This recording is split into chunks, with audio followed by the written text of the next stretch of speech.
UGC मतलब university grant commission 2026 का जहां पूरे देश में एक और पुरजोर विरोध हो रहा है, सड़क पर उतरकर लोग प्रोटेस्ट कर रहे हैं, वहीं बड़ी तादाद में लोग उसका समर्थन भी कर रहे हैं। मतलब एक और समर्थन और एक और विरोध हो रहा है। सामान्य वर्ग इसे कानूनन असुरक्षा बताकर इसका विरोध कर रहे हैं, तो वहीं बहुत लोग इसको संवैधानिक अधिकार बताकर इसका समर्थन कर रहे हैं। इसी बीच हमारे साथ झारखंड की उभरती हुई party JLKM, Tiger Jairam Mahato की पार्टी जेएलकेएम के राज्य स्तरीय नेता हमारे साथ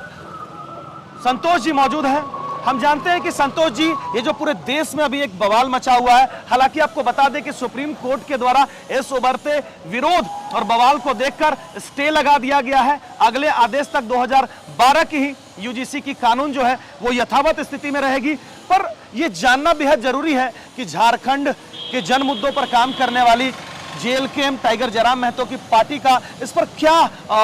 मंतव्य है, क्या कहेंगे आप? यूजीसी कानून के बारे में जो हमने अभी तक अध्ययन किया हुआ है, पार्टी की आप अगर स्टैंड की बात करते हैं तो अभी वर्तमान में पार्टी के कोई आधिकारिक स्टैंड की मैं बात नहीं करूंगा, लेकिन बतौर पार्टी के नेता, पार्टी के नेतृत्वकर्ता के तरफ से जो हमारे पास संदेश आया हुआ है कि हमने यह तय किया हुआ है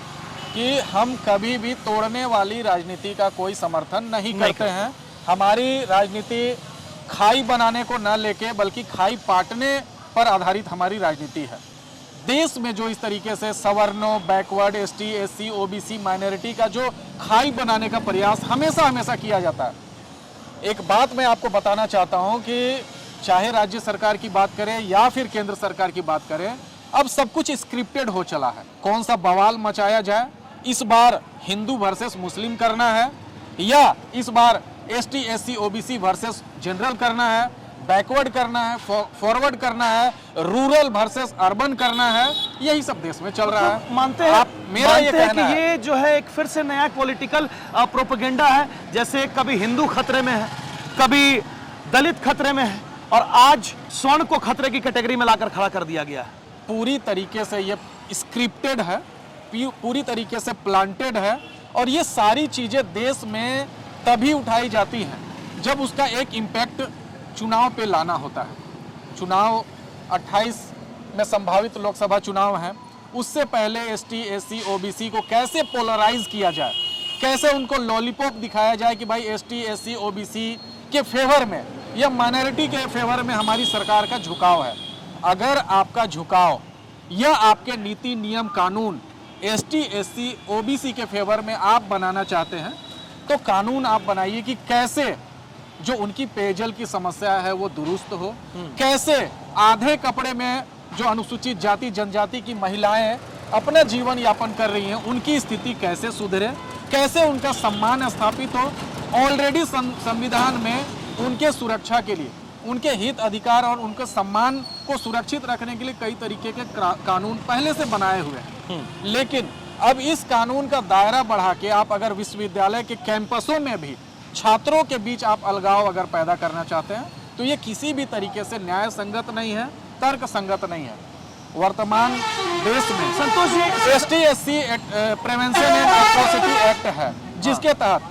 आप जो है एसटी, एससी के जो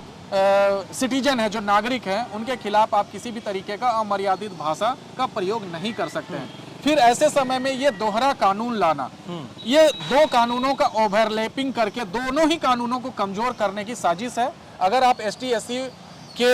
हित और अधिकार की बात आप सुरक्षित करना चाहते हैं तो पहले से जो कानून है उन कानूनों में को मजबूत करिए, उन कानूनों का दुरुपयोग ना हो, उन कानूनों से जो शोषित हो रहे हैं, जो पीड़ित हो रहे हैं, उनको कैसे सुरक्षा मिल पाए, इसको आप सुनिश्चित करने का प्रयास करिए। संतोष जी, आप बहुत बड़ी बात कर रहे हैं, क्योंकि ये कानून है, इसमें पहले एसटी, एससी थे, अब ओबीसी को इंक्लूड कर दिया गया है। कहीं ना कहीं ये आपके फायदे और हित की बात है, और आप ओबीसी समाज से हैं, लेकिन उसके बावजूद भी आप यूजीसी के 2026 के इस कानून में हुए बदलाव का विरोध कर रहे हैं। हम तमाम उन तरीकों के कानूनों का विरोध करना चाहते हैं या करते ही रहे हैं जो right of equality, right to equality जो है, समानता का जो अधिकार है, आप उसकी स्थापना के लिए आप रिजर्वेशन पॉलिसी को मजबूत करिए। ST/SC prevention of atrocity act है, उसको मजबूत करिए। ओबीसी आरक्षण की जो बात है, जातीय जनगणना की जो बात है, उसको दुरुस्त करिए। उस आधार पे शिक्षा में भागीदारी, स्वास्थ्य सुविधाओं में भागीदारी, रोजगार में भागीदारी आप कैसे सुनिश्चित करेंगे? एक सामाजिक न्याय का सिद्धांत है कि जिसकी जितनी हिस्से संख्या भारी, उसकी हो उतनी हिस्सेदारी। उस आधार पे, उनके जनसंख्या के आधार पे, उनके अनुपात पे शिक्षा व्यवस्था में, स्वास्थ्य व्यवस्था में, रोजगार व्यवस्था में आप उनको कैसे प्राथमिकता देंगे, इन सभी पे फोकस करने के जगह आप सिगुफा छेड़ रहे हैं, नया विवाद पैदा करने की कोशिश कर रहे हैं। देश ने एक लंबा संघर्ष किया है इस जातीय दंश को खत्म करने का, और अब हम लोग राहत महसूस करना चाहते हैं। ST/SC, OBC, माइनॉरिटी, अगर आप पिछड़ा, हिंदू, मुस्लिम, ये सब विवाद से हम लोग आगे निकलना चाहते हैं। अब हम लोग फोकस करना चाहते हैं शिक्षा पे, अब हम लोग फोकस करना चाहते हैं स्थानीयता पे, अब हम लोग फोकस करना चाहते हैं कि यहाँ के खनिज, यहाँ के संसाधनों पे, यहाँ के मूल लोगों का कैसे हक और अधिकार सुनिश्चित हो सके, इन सभी चीज़ों पे हम लोग फोकस करना चाहते हैं। सिर्फ कानून बना देने से उसका अमल किया जाएगा, अच्छा, ये तो कोई गारंटी नहीं ये है। जो UGC 2026 के जो प्रावधान है, इसमें सबसे महत्वपूर्ण प्रावधान कौन सा है जो भाई भाई को लड़ाने का काम कर रहा है, जो समानता का अधिकार जो है, जो राइट टू इक्वलिटी है, एक जो हमारा आर्टिकल 14 है, उसको विरोध करता नजर आ रहा है, जिसको लेकर आज सुप्रीम कोर्ट ने स्टे भी लगा दिया? देखिए, सबसे बड़ा विवाद का वजह है कि शिक्षा का मंदिर,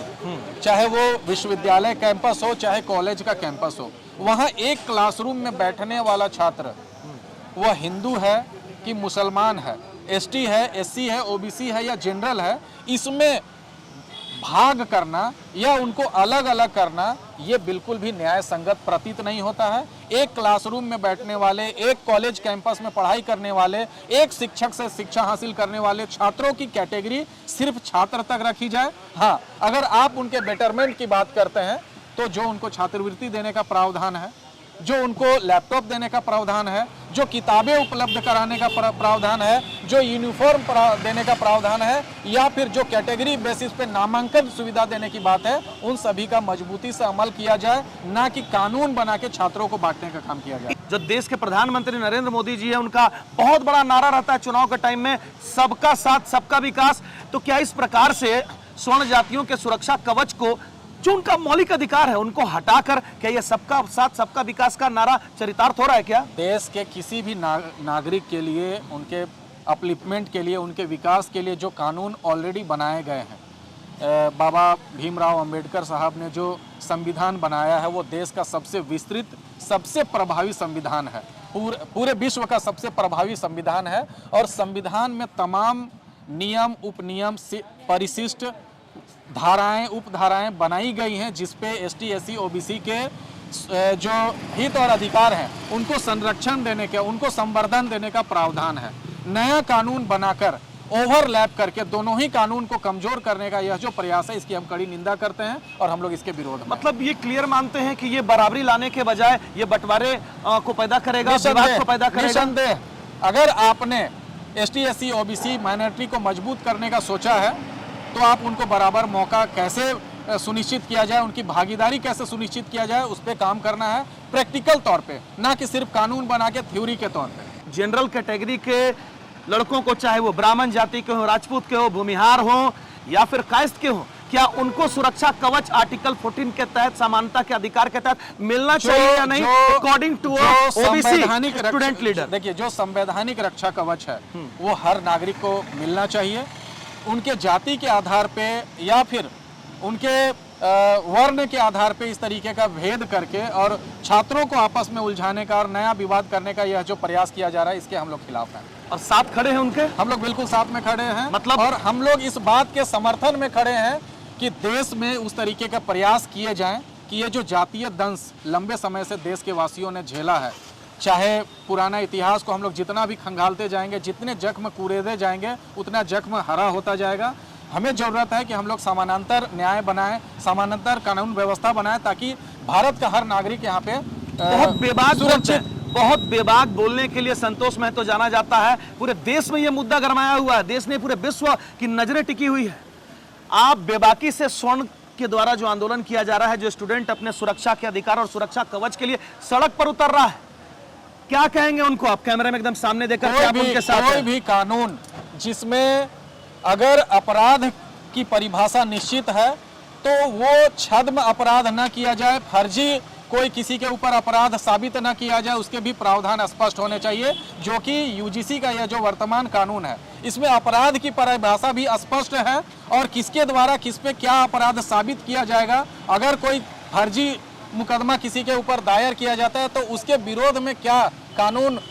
बनाए जाएंगे या उनके रिवर्स में क्या कदम उठाए जाएंगे, इस तरीके का प्रावधान स्पष्ट नहीं है। तो इस तरीके का अस्पष्ट कानून अगर लागू किया जाता है देश में तो देश में अराजकता की स्थिति मतलब पैदा आप होगी। मानते हैं कि जो झूठा कार्रवाई करता है या झूठा मुकदमा करता है उनके ऊपर उसी है यूजीसी के 2012 के कानून के तहत उनके ऊपर भी कार्रवाई होनी चाहिए? निश्चित रूप से कार्रवाई होनी चाहिए। अगर मुकदमा सही है, आरोप सही है तो कठोर से कठोर सजा का प्रावधान हो, लेकिन अगर मुकदमा फर्जी है, मुकदमा मनगढ़ंत है या किसी के करियर को बर्बाद करने के लिए जानबूझ के किसी से दुश्मनी साधने के लिए अगर किसी कानून का दुरुपयोग किया जा रहा है तो उसके खिलाफ भी सख्त कानून प्रावधान आने चाहिए। ये नहीं लगता कि इस तरह का कानून जो है अगर पारित हो जाता, सुप्रीम कोर्ट का तो बहुत बहुत धन्यवाद और उन मानिंद वकीलों का तो बहुत बहुत धन्यवाद जिन्होंने इस पर स्टे लगाने के लिए अपनी महत्वपूर्ण भूमिका अदा की, और ऐसे भाइयों को भी बहुत बहुत धन्यवाद जिनके फायदे की बात चल रही है कि एसटी एससी के साथ ओबीसी को यूजीसी 2026 के कानून के तहत इनको लाभान्वित करने की बात की जा रही है। लेकिन पूरे झारखंड में तेजी से उभरता हुआ टाइगर जयराम महतो का पार्टी जेएलकेएम का हमारा यूथ और जमीनी स्तर से जुड़ा हुआ नेता संतोष महतो जो खुद ओबीसी कैटेगरी से, इन्होंने कहा कि यूजीसी 2026 का जो कानून है वो समानता के अधिकार आर्टिकल 14 का धज्जियां उड़ाता नजर आता है। क्या सही है ना? एक छोटा सा संदेश और देना चाहता हूं, हम आपके तमाम बातों से सहमत हैं। एक छोटा सा संदेश देना चाहता हूं केंद्र सरकार को भी, राज्य सरकार को भी देना चाहता हूं कि ना तो वर्तमान समय में एसटी युवा, एससी युवा या ओबीसी युवा इतना बेवकूफ या इतना नासमझ है कि ये आपके अस्पष्ट कानून बनाए जाने से इतना खुश हो जाए कि वो सवर्ण भाइयों से उलझने लगे। इतना भी बेवकूफ या नादान हम लोग नहीं बैठे हैं। अगर आप कानून बनाते हैं तो वो इम्पैक्टफुल कानून होना चाहिए, स्पष्ट कानून होना चाहिए और उसका मजबूती से इम्प्लीमेंट करने के लिए आपका तंत्र कितना तैयार है वो सारा कुछ होना चाहिए, तब हम उस कानून को स्वीकार करते हैं। अथवा सिर्फ और सिर्फ विवाद बढ़ाने के लिए, सिर्फ और सिर्फ खाई बढ़ाने के लिए जो कानून बनाए जाते हैं उसका एसटी एससी ओबीसी समाज सख्त विरोध करता है। अंत सवाल संतोष जी, हम बार बार कह रहे हैं कि एक झारखंड के क्रांतिकारी पार्टी जेएलकेएम के नेता और एक ओबीसी परिवार में जन्मे संतोष महतो से हम ये पूछना चाहते हैं कि इसमें क्या क्या कानून में चेंज करने की जरूरत है, यूजीसी 2026 में क्या क्या चीज बदलाव किया जाना चाहिए जिससे फिर से समानता का अधिकार और एकता में अनेकता वाला हमारा देश, अनेकता में एकता वाला देश और संगठित देश चले। यूजीसी कानून के तहत जो वर्तमान बिंदुएं जोड़ी गई हैं वो स्पष्ट की जानी चाहिए, उनकी भाषा स्पष्ट की जानी चाहिए, अपराध की श्रेणी कैसी होगी और अगर कोई फर्जी मुकदमा दायर किया जाता है, किसी को जानबूझ के किसी मुकदमे में फंसाने का प्रयास किया जाता है तो उन प्रयासों के खिलाफ क्या कानूनी कार्रवाई की जानी चाहिए वो स्पष्ट हो, तब जाके इस तरीके का कानून का कोई औचित्य है। अथवा ये कानून जो है देश को तोड़ने का ही काम करेगा, ना कि किसी को मजबूती देने का काम करेगा। तो बिल्कुल हम इस कानून को पारित करवाने वाले उन तमाम लोगों को कहना चाहेंगे कि ये कोई स्वर्ण जाति का बेटा नहीं कह रहा है, ये कोई सिर्फ एक जर्नलिस्ट नहीं कह रहा है, यहाँ पर ओबीसी परिवार में जन्मा और झारखंड के राजनीति में एक अध्याय लिखने वाला जेएलकेएम पार्टी का एक मजबूत चेहरा संतोष महतो भी आपको कह रहा है कि ये समानता के अधिकार के खिलाफ है। आर्टिकल 14 जो हमें राइट टू इक्वलिटी का कानून देता है उन तमाम चीजों के विरोध है और स्वर्ण छात्रों को भी सुरक्षा कवच मिलना चाहिए क्योंकि उनका भी मौलिक अधिकार है कि उनको भी अपना सुरक्षा का हक मिले, सुरक्षा की भावना उनके अंदर पैदा हो, क्योंकि सुरक्षा जो है ना मोदी जी वो भावना है। हमारे अंदर फीलिंग्स होना चाहिए कि हम सेफ्टी फील करें। आज सुप्रीम कोर्ट को बहुत बहुत तहे दिल से धन्यवाद कि उन्होंने इस कानून पर स्टे लगाया है और ऐसे भाइयों को भी दिल से सलाम कि ये ओबीसी के होने के बावजूद भी, ओबीसी परिवार के होने के बावजूद भी इन्होंने स्टूडेंट के हक और अधिकार की बात की, देश के विकास की बात की, देश के हर उस स्टूडेंट को मिलने वाले सुरक्षा कवच की बात की, चाहे वो किसी भी जाति का हो, चाहे वो हिंदू हो, मुसलमान हो, दलित हो, अगड़ा हो, पिछड़ा हो, भूमिहार हो, राजपूत हो, लाला हो या ब्राह्मण हो, बहुत बहुत धन्यवाद। फिर से संतोष जी आपको बहुत बहुत धन्यवाद। आपके चैनल के तमाम व्यूअर्स को जोहार।